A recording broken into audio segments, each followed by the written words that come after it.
Crack NEET and JEE in first attempt with India's most trusted platform, K-Square Career Institute. Download our app now. Hello everyone, let's read the question. Let mass of electron is half, mass of proton is 2 times and mass of neutron is 3/4 of original masses. The new atomic weight of O6 atom is.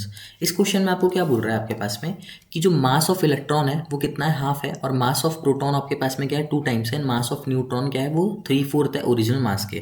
Then हमको क्या करना है, new atomic weight O6 का निकालना है basically आपके पास में। ठीक है, तो बेसिकली अगर सबसे पहले हम लोग शुरुआत करें गिवन डेटा से, तो आपके पास में ओरिजिनल आपके पास में यहाँ पे क्या है, मासेस गिवन है। सबसे पहले ओरिजिनल मास हम लोग ले लेते हैं यहाँ पे।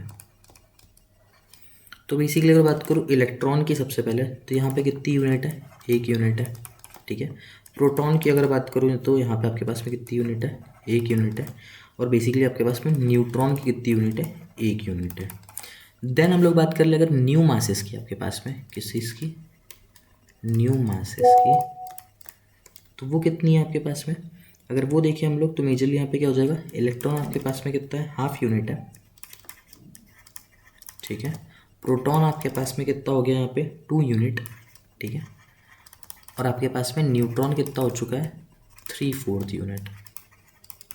ठीक है, सो बेसिकली अगर हम यहाँ पे देखें तो यहाँ पे कौन सा कंसेप्ट यहाँ पे यूज़ हो रहा होगा हम लोग को, बेसिकली यहाँ पे एटॉमिक वेट अगर बात करें तो जो कि होता है क्या, primarily determined by the combined masses of protons and neutrons in an atom.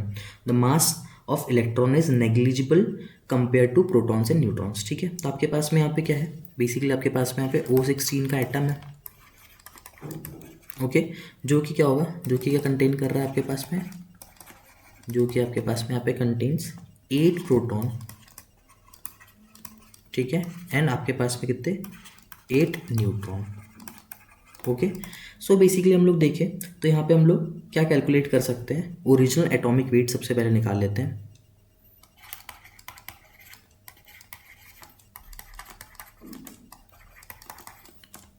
Original atomic wait हम लोग निकाल लेते हैं, जो कि आपके पास में क्या हो जाएगा, बेसिकली अगर ओरिजिनल एटॉमिक वेट निकालना है तो आपके पास में क्या हो जाएगा यहाँ पे, 8 प्रोटॉन इनटू आपके पास में 1 यूनिट आपके पास में प्रोटॉन की, प्लस आपके पास में क्या हो गया यहाँ पे 8 न्यूट्रॉन, प्लस आपके पास में 1 यूनिट न्यूट्रॉन की।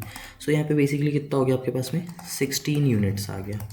ठीक है, फिर अगर बात करूँ अब न्यू एटॉमिक वेट की, न्यू एटॉमिक वेट की, तो कितना होता है आपके पास में, 8 प्रोटॉन्स और आपके पास में कितना यहाँ पे 2 यूनिट्स आपके पास में थी। ठीक है, 8 × 2 हो गया, प्लस आपके पास में कितना, 8 न्यूट्रॉन्स इंटू कितना था, 3/4 आपके पास में यहाँ पे न्यूट्रॉन थे। ठीक है, मेजरली आप यहाँ पे जैसे ही कैलकुलेट करते हो आपके पास में, तो आपके पास में कितना हो जाएगा यहाँ पे 16 + 6, जो कि आपके पास में कितना होगा, 22 यूनिट्स आपके पास में यहाँ पे निकल करके आ जाएगा। ठीक है, देन हम लोग क्या निकाल सकते हैं यहाँ पे, परसेंटेज हम लोग निकाल सकते हैं चेंज इन एटॉमिक वेट। ठीक है, change in atomic weight. Okay, वो कैसे निकालेंगे हम लोग, वो मेजरली हम लोग निकाल लेंगे इससे, न्यू एटॉमिक वेट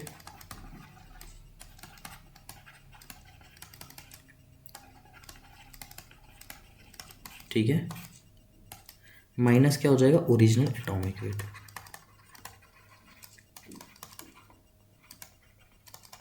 ओके,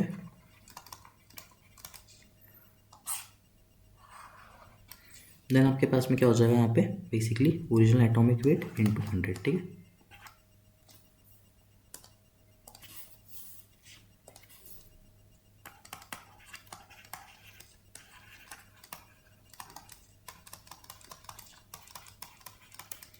ठीक है, बेसिकली आप यहाँ पे सारी वैल्यूज जैसे ही पुट करते हैं तो आपके पास क्या आ जाएगा यहाँ पे,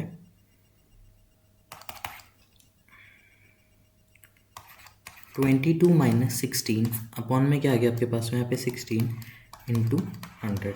जैसे आप यहाँ पे सारा कैलकुलेशन करते हो आपके पास क्या आ जाएगा, 37.5% आपके पास में यहाँ पे आंसर आ जाएगा। ठीक है, सो आपके पास में जो न्यू एटॉमिक वेट होगा किसका, O16 एटम का, वो कितना हो जाएगा, इंक्रीज्ड बाय कैसे, increased by 37.5%। Okay, So the correct answer for this question will be option number 1.